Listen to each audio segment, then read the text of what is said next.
할렐루야. 말씀의 자리, 예배의 자리, 기도의 자리 나오신 여러분들을 환영하고 축복합니다.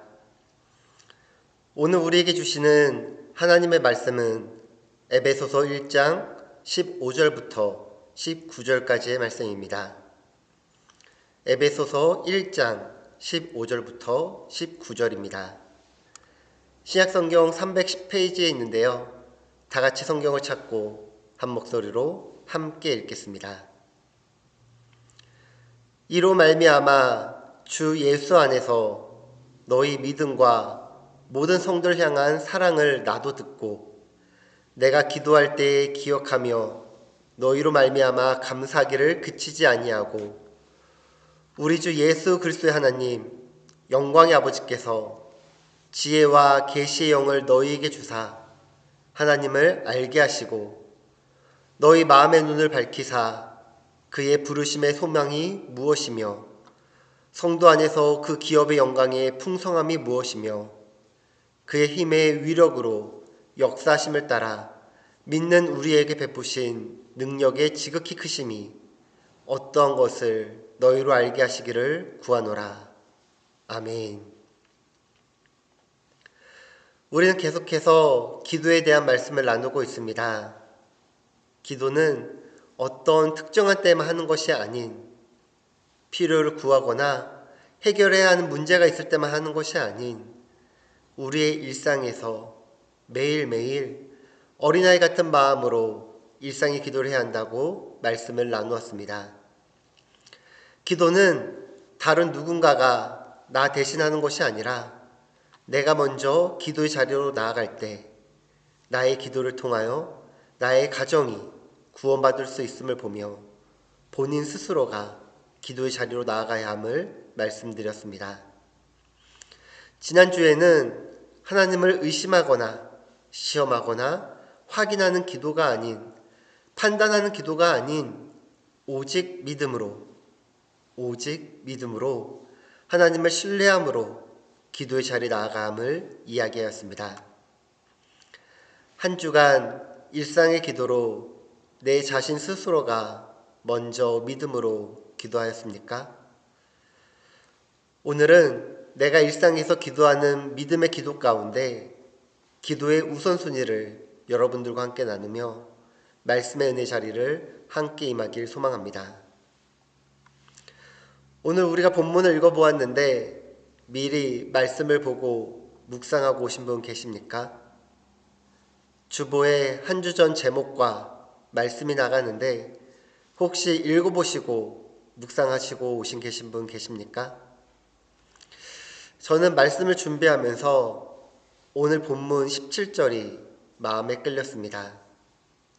그리고 이 17절의 내용 때문에 오늘의 제목을 기도의 우선순위라고 정해보았습니다. 오늘 본문 17절 한번 같이 읽겠습니다.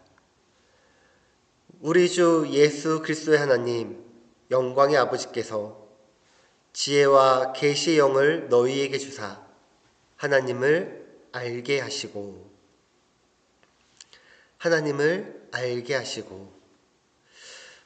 우리가 기도에 대하여 말씀을 나누고 있는데 일상의 기도, 본인 스스로가 먼저 기도해야 되는 것, 믿음의 기도, 가장 중요한 것, 그것은 바로 하나님을 알아가는 기도입니다. 하나님을 깨닫게 되는 기도입니다. 하나님께서 나와 교제하시고 소통하는 이 시간, 최고의 우선순위 기도는 바로 하나님을 알아가는 시간입니다. 우리가 보통 기도할 때 구하는 기도가 거의 90% 이상 되는 것 같습니다.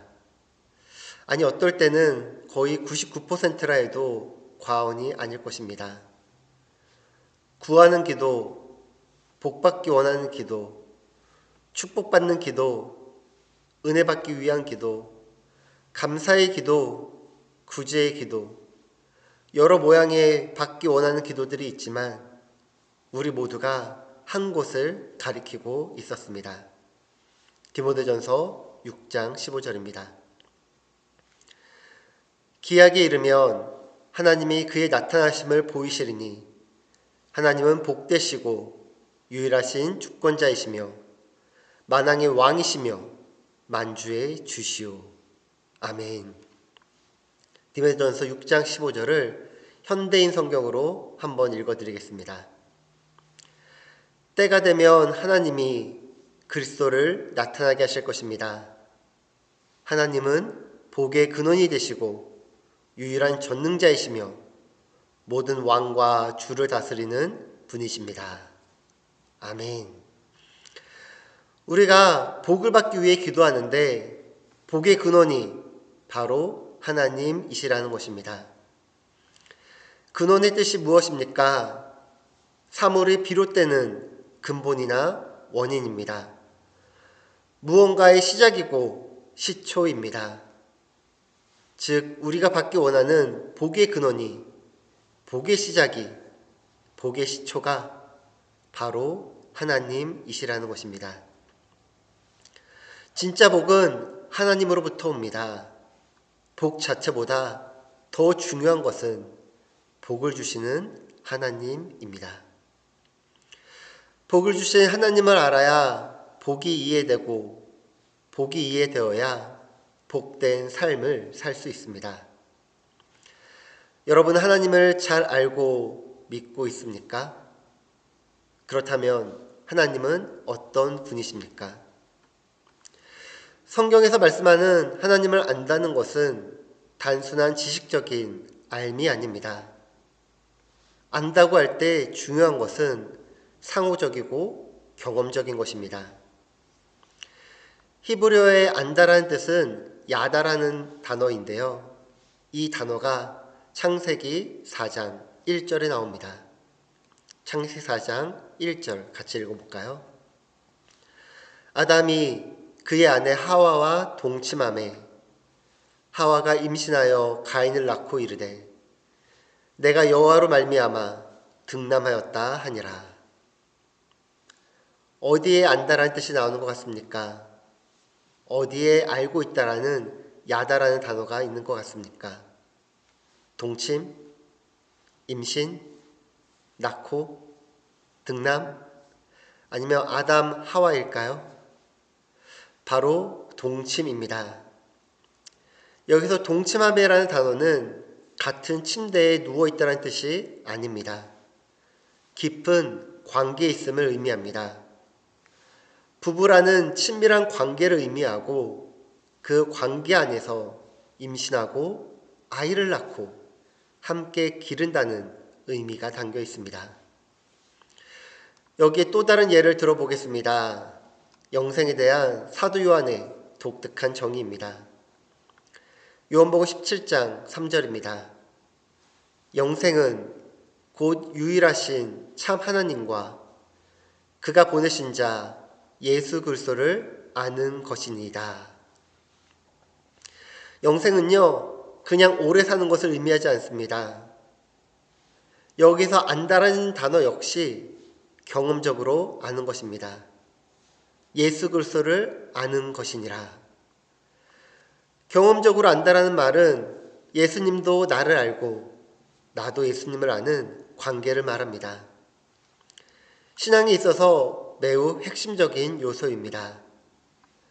하나님과 함께 살아가는 일상입니다. 영생은 죽은 다음에 주어지는 것이 아니라 영생은 우리가 예수를 믿는 순간 주어지는 일반적인 상과는 차원이 다른 삶을 말합니다. 창세기 말씀이나 요한복음 말씀을 잘 이해가지 않아도 이 말씀은 기억이 나셔야 합니다. 로마서 14장 14절입니다. 내가 주 예수 안에서 알고 확신하노니 내가 주 안에서 알고 확신하노니 이 말씀 들어보셨습니까? 기억나십니까? 기억이 안 나시면 조금 곤란합니다. 이번 주 금요일 모닝 바이블 비타민에서 나누었죠. 이틀밖에 지나지 않았습니다. 기억나셔야 합니다. 여기서 바울도 자신이 가지고 있는 지식이나 확신이 단순한 이성적 사고에 의해 얻은 것이 아니라 주 예수 안에서 얻은 것임을 밝히고 있습니다. 내가 알고로 번역된 오이다는 완료형으로 주로 눈으로 목격하여 스스로 아는 것을 가리킬 때 사용됩니다. 바울이 주 예수 안에서 내가 안다고 말한 것은 그가 가진 지식이 주 예수와의 직접적인 만남을 통해 예수 그리스도 안에서 보여주는 알미라는 것입니다. 바울은 왜 에베소 교회 성도들이 하나님을 알기 원한다는 기도를 드렸을까요? 그들이 하나님을 몰랐기 때문일까요? 초신자들이었을까요? 아니요, 그들은 이미 하나님을 알고 있었습니다. 그러나 바울은 에베소 성도들이 하나님을 더 알기를 원했습니다. 하나님을 더 알기 위하여 기도의 자리로 나아가야 함을 권면하며 강조하고 있습니다. 여러분은 몇 년 동안 하나님을 믿으셨습니까? 몇 년 동안 교회를 다니시며 하나님을 만나셨습니까? 여러분 하나님을 몇 % 이해하고 계십니까? 여러분은 하나님을 몇 % 알고 계십니까? 여러분 하나님에 대하여 이야기해 보라고 한다면 하나님에 대하여 어느 정도 이야기할 수 있겠습니까? 제가 설교를 준비하면서 제 스스로 물어보니까요, 정말 잘 모르겠더라고요. 우리가 그냥 무의식 중에 이야기하는 전지전능하신 하나님, 창조주 하나님, 신실하신 하나님, 사랑의 하나님, 은혜의 하나님, 구원자 되신 하나님. 그런데 몇 개 되지 않는 이 단어들로도 우리 하나님을 다 표현할 수 있습니까? 우리 하나님을 다 표현했다고 말할 수 있습니까? 그러다 보니까요, 절로 기도 자리로 나아가게 되더라고요. 설교 쓰는 것을 멈추고 기도하며 이렇게 고백하였습니다. 하나님 죄송합니다. 제가 하나님을 너무나 몰랐습니다. 하나님을 알기 원합니다. 하나님을 알기 원합니다. 제가 1시간 동안 기도한 것은요, 이거 하나밖에 없었습니다. 하나님을 알기 원합니다. 그러면서 생각난 찬양이 있습니다. 바로 목마른 사슴 시냇물을 찾아 헤매이듯이 바로 내 영혼 주를 찾기에 갈급하나이다. 목마른 사슴 시냇물을 찾아 헤매이듯이 내 영혼 주를 찾기에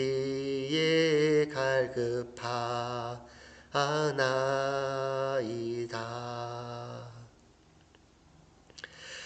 그전에는 그냥 부르던 찬양이었는데 이제 갈급해지니까 이 찬양이 그냥이 찬양 아닌 제 고백이 되더라고요.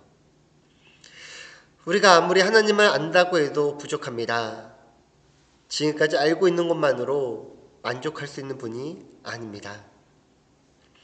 하나님은 크고 깊고 넓으신 풍성하신 분입니다. 하나님을 알고자 하는 열정이 멈추면 안 됩니다. 하나님은 알아가면 알아갈수록 더 신비롭고 경이로운 분이십니다. 그러므로 기도 제목의 1순위는 바로 하나님을 알아가는 것입니다. 기도의 우선순위는요, 바로 하나님을 알므로부터 시작됩니다. 바울은 그리스도 예수를 아는 지식이 가장 고상하다는 것을 깨달았습니다. 빌립보서 3장 7절부터 8절의 말씀입니다. 그러나 내가 무엇이든지 내게 유익하던 것을 내가 그리스도를 위하여 다 해로 여길 뿐더러 또한 모든 것을 해로 여김은 내 주 그리스도 예수를 아는 지식이 가장 고상하기 때문이라. 내가 그를 위하여 모든 것을 잃어버리고 배설물로 여김은 그리스도를 얻고. 글쓰라는 지식을 가지면 다른 것은 다 그 아래 있습니다. 철학은 너 자신을 알라고 말합니다. 그러나 신학은 하나님을 알라고 가르칩니다. 신앙생활을 열심히만 하다 보면 어느 순간 길을 잃어버립니다. 교회를 오래 다니다 보면, 설교를 오래 듣다 보면 마치 내가 하나님을 많이 알고 있다고, 내가 하나님에 대해서는 정말 많이 알고 있다고 착각에 빠져 신앙생활을 하게 됩니다. 그렇게 우리의 일상의 기도로, 나 한 사람의 기도로부터 믿음의 기도를 통하여 하나님을 알아가기 위한 기도를 해야 합니다. 바울의 기도의 핵심은 하나님을 아는 것이었습니다. 하나님을 아는 것에 대하여, 하나님을 아는 것을 대신할 수 있는 것은 아무것도 없었습니다. 하나님을 알아가는 것에 대한 열심보다 다른 열심이 우선되면 신앙생활이 자꾸 이상한 길로 빠지게 됩니다. 하나님께서는 사람이 아니시지만 이렇게 표현해 보겠습니다. 하나님이 나만을 지켜주는 사람이 됩니다. 하나님이 내 건강을 회복시켜주는 사람이 됩니다. 하나님이 나만의 소원을 들어주는 사람이 됩니다. 하나님이 나에게만 재정을 주는, 또한 돈을 주셔야 하는 사람이 됩니다. 하나님이 나만의 인도자가 되어주셔야 하고, 하나님이 내 모든 걸 아시니 다 들어주셔야 합니다. 하나님이 나만의 비서가 되어야 합니다. 안 된다거나 기다리라고 말씀하시면 안 됩니다. 화가 납니다. 실망합니다. 원치 않습니다. 이러다 보니 내가 하나님보다 높아집니다. 죄인인 내가 하나님을 컨트롤하고 싶어집니다. 죄인인 내가 하나님을 맛대로 고르고 싶어 합니다. 어떤 아이스크림처럼 수십 가지의 모습으로 내 맛에 따라 만나고 싶은 하나님을 골라봅니다. 자기도취 혹은 자기숭배로 빠지게 됩니다. 자기중심적인, 개인중심적인 종교생활로 전락합니다. 영적인 쾌락주의가 될 수 있습니다. 조금 더 심하게 말해볼까요? 교회 안에서 하나님과 상관없는 종교놀이가 될 수 있습니다. 신앙의 변화는 하나님을 알아가는 가운데 일어납니다. 성경을 읽을 때도 하나님에 대한 관심에 초점을 두어야 합니다. 말씀을 많이 읽는 것, 내가 몇 번 성경 통독했냐가 중요한 것이 아니라 내가 이 말씀을 통해 하나님을 만나는 것이 목적이 되어야 합니다. 우리가 매주 말씀 안으로 문제를 풀고 있는데요. 문제를 풀고 몇 개 맞았느냐가 중요한 것이 아니라 그 안에 계신 하나님의 역사심을 바라볼 수 있어야 합니다. 설교를 들을 때도 하나님을 더 알아가는 것에 초점을 맞춰야 합니다. 어떤 설교는 여러 번 들었을지도 모릅니다. 그럴 때, 또 이 설교야?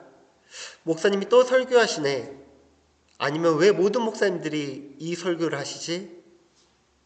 이렇게 생각하는 것이 아니라 왜 또 이 말씀을 주셨을까? 내가 정말 이 말씀을 잘 알고 있는가? 이해하고 있는가? 깨달았는가? 그리고 실천하였는가? 하나님의 마음을 알아 내가 이 말씀대로 살아갔는가? 나 자신을 점검해 보아야 합니다. 찬양을 할 때도 그냥 가사를 따라 부르는 것이 아닙니다. 가사에 있는 하나님을 알아가고자, 그 하나님을 알고 높이고자 내 입술로 믿음의 고백으로 찬양해야 합니다. 우리가 매일 하는 호흡처럼 내 영을 위하여 기도할 때, 나 자신을 위하여 기도할 때 우리의 생명 대신 하나님을 위하여 기도해야 합니다. 우리 주 예수 그리스도의 하나님, 영광의 아버지께서 지혜와 계시의 영을 너희에게 주사 하나님을 알게 하시고, 기도할 때 우리 창조자 되시며 왕 되시는 아버지께서 지혜와 계시의 영을 주사 하나님을 알게 하십니다. 지혜와 계시의 영, 성령님을 통하여 성령 충만하여 하나님을 알게 하십니다. 그렇기 때문에 기도할 때마다 늘 성령을 사모하십시오. 믿음으로 고백하십시오. 성령님 환영합니다. 인정합니다. 모셔드립니다. 성령님을 통하여 우리는 하나님을 알아갈 수 있습니다. 기도할 때 많은 요소들이 있겠죠. 회개, 간구, 용서, 회복, 축복, 은혜, 감사. 그러나 먼저 하나님을 알아가고자 기도하는 순복음 주나님교회 성도님이 되시길 예수님의 이름으로 축원합니다. 오늘 본문 18절과 19절 한번 같이 읽어볼까요? 너희 마음의 눈을 밝히사 그의 부르심의 소망이 무엇이며 성도 안에서 그 기업의 영광의 풍성함이 무엇이며 그의 힘의 위력으로 역사심을 따라 믿는 우리에게 베푸신 능력의 지극히 크심이 어떠한 것을 너희로 알게 하시기를 구하노라.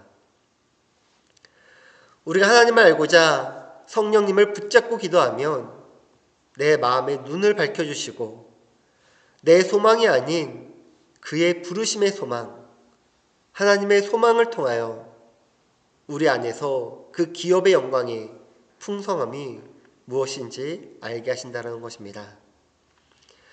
내가 원하는 것을 들어주시는 것이 아니라 이 세상을 주관하시고 역사하심을 따라 믿는 우리에게 베푸신 능력이 얼마나 큰지 저와 여러분들이 보고 듣고 깨닫기 원합니다. 오늘 이 시간 우리의 기도가 바꾸길 원합니다. 오늘 이 시간 우리가 이렇게 기도하길 원합니다. 하나님을 아는 기도, 먼저 하나님을 아는 기도가 되게 하여 주시옵소서. 하나님을 알기 위하여 기도하는 믿음의 기도가 되길 예수님의 이름으로 축원합니다. 기도하겠습니다. 하나님 아버지, 이 시간 먼저 회개의 기도로 주 앞에 나아갑니다. 하나님의 마음을 먼저 알기보다 제 마음을 하나님께서 먼저 알아주시기 원하였습니다. 제가 원하는 것이 먼저였습니다. 하나님의 뜻보다 제 뜻이 먼저였습니다. 하나님의 생각보다 제 생각이 먼저였습니다. 기도의 주체가 주인이 하나님이기보다 제가 주인공이요 주인이 되고자 하였습니다. 사랑의 하나님을 알기 원합니다. 은혜 하나님을 알기 원합니다. 구원의 하나님을 알기 원합니다. 창조주 하나님을 알기 원합니다. 전지전능하신 하나님을 알기 원합니다. 인자하고 신실하신 하나님을 알기 원합니다. 그러나 이 모든 것은 제 욕심의 기도가 아닌가 생각됩니다. 그저 순수하게 나를 사랑하시는 하나님을 만나기 원합니다. 다른 것보다 오직 하나님을 만나기 원합니다. 어떠한 하나님이 아닌 오직 나의 아버지 되시는 하나님을 만나기 원합니다. 이 시간 저희 잘못된 기도의 방향을 오직 주님 한 분만을 바라보는 방향으로 주님 이끌어 주시옵소서. 주여, 주님을 알게 하시고 깨닫게 하시고 내 삶에서 주님을 만나고 경험하게 하여 주시옵소서. 예수님의 이름으로 기도합니다. 아멘.